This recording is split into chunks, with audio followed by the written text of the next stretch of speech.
So Jeff at the time was debating whether to enter the car for the Grand Prix in Melbourne, and asked if I was be interested to drive the car and debut the car that year of the Grand Prix. And looking back now, I don't know if it was the best decision that I made, but at the time, I definitely made the decision that I felt that was best. And I actually declined because back in those days, I had a little bet with my business support group that I had that helped manage my career. Because, you know, I had a manager in Australia, a manager overseas. We had lawyers, we had investors.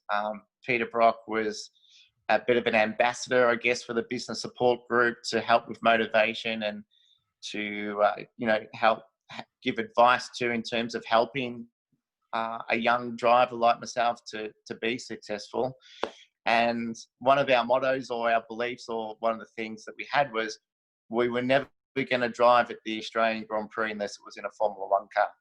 And so, as much as, you know, it would have been a great debut to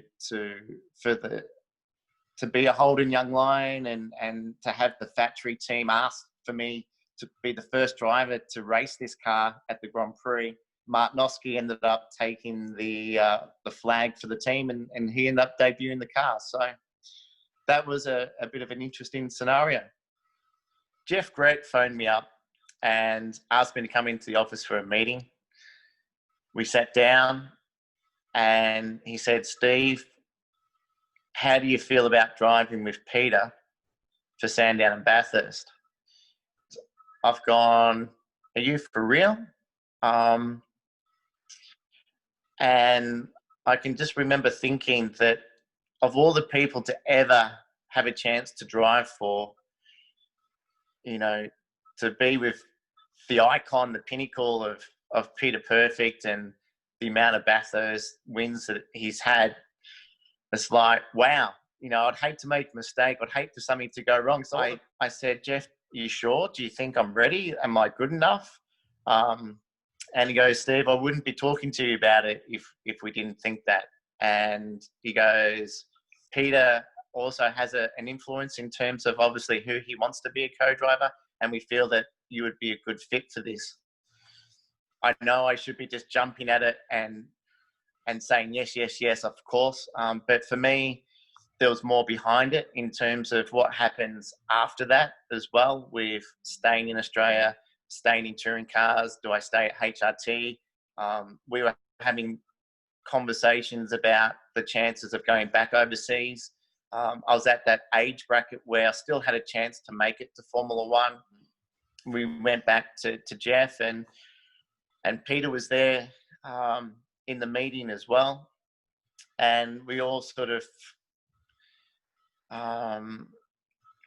threw it all out there on the table in terms of the expectations and the thoughts and the processes that the event brought. And so I said yes. And I said, this is what I'd like to have happen, though, in terms of support and training and making sure we make the best out of this opportunity. Then Jeff went to Holden and to Mobil to say, this is what we've chosen with Peter for the Enduros. And Holden came back and said, no, we don't want to put one of the young lions in a car. We don't want to have Steve to be in a position where, let's say hypothetically, the gear lever breaks across the top of the mountain and Steve stops. With Pete's last Bathurst, you're going to have 50,000 people try and kill this young kid, destroy the career of Stephen White in 5 minutes. And Jeff came back to me and goes, I'm really, really sorry, Steve. We can't put you in the car because of Holden's recommendations that we have to take into account. He goes, it's not personal. However, this is what we need to do. So that year they put Mark Scaife in, and that was Mark's return really to touring cars.